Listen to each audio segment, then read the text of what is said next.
Greetings, St. Paul's Church. I had an appointment in downtown New York City this morning, and I walked a few blocks to come here, which some of you might recognize. It's Ground Zero, World Trade Center.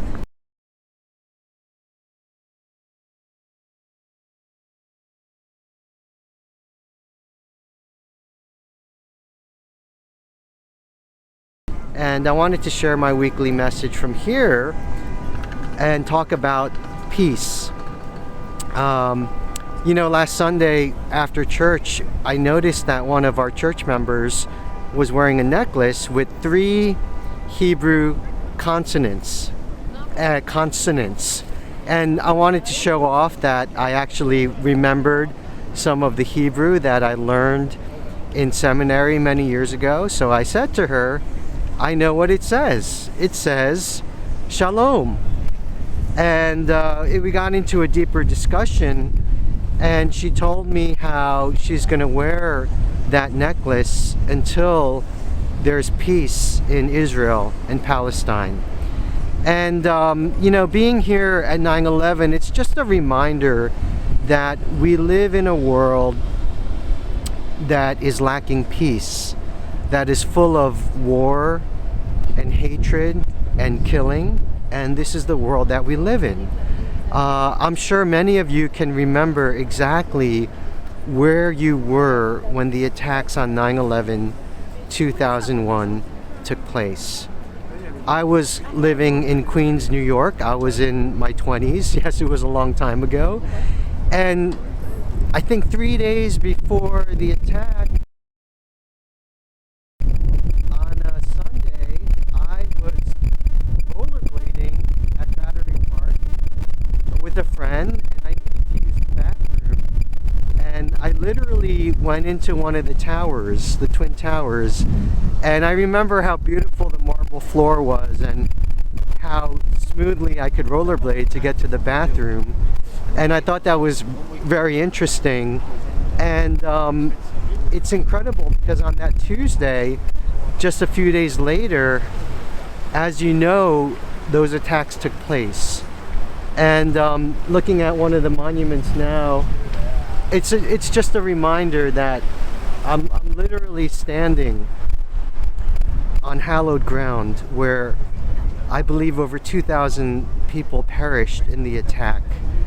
I know that many of you have family and friends who were directly affected by those attacks, and some of you were directly affected by those attacks.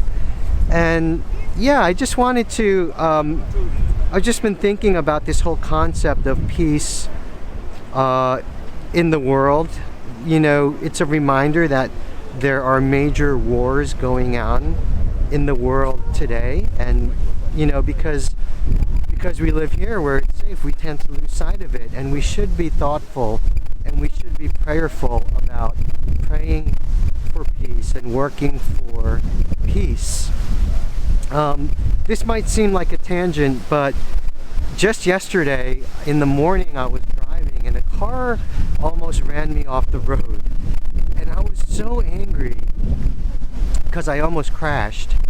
I drove up to the car and I was about to say something or motion something, and when I saw the person driving and when I saw the condition of the car, I just felt like, oh my goodness, this person needs help, or this person needs my help. And all I could do was think, okay, I'm not going to yell at this person, and that's the least I can do to help this person.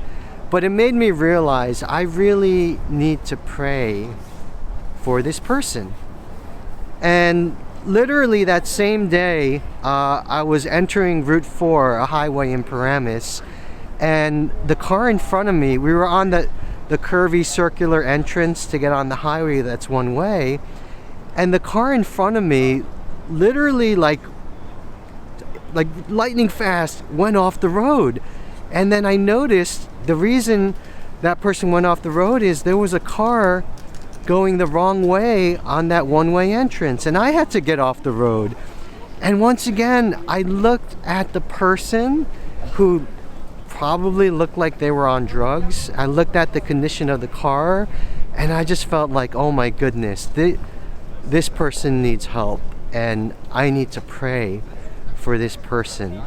I know that when you're driving, if you're like me, you probably struggle with road rage because literally your life is on the line. But let me encourage you, whenever you have an enemy or someone who you think is gonna cause you harm, there's a view of the new tower. Think in terms of the fact that this is a person. He or she does not need you to be their enemy. This is a person who needs your help. And many times you are in a position where you are the person, excuse the cliche, who should take the higher road. And I would imagine you are often in the position where you are the person who can actually offer help in whatever form that is. Of course, we can pray for others. We can pray for those who might harm us willingly or unwillingly. And even in more serious life situations, think about your enemies and those who are really trying to harm you, and think about how you can be a blessing to them. How Jesus said, you can love your enemies and pray for those who persecute you. And you can turn the other cheek, and you can do something to really change that whole situation. And so, yeah, I mean, honestly, being here, it's like kind of emotional for me. And I just wanted to leave you just thinking about this whole concept of peace in a world that is lacking peace, and how we can make a greater impact and we can be a representative of God's kingdom in this earth. Thank you for watching. I'm just going to give you a better view of the tower and of the monument. And thank you for watching, and looking forward to seeing you this Sunday.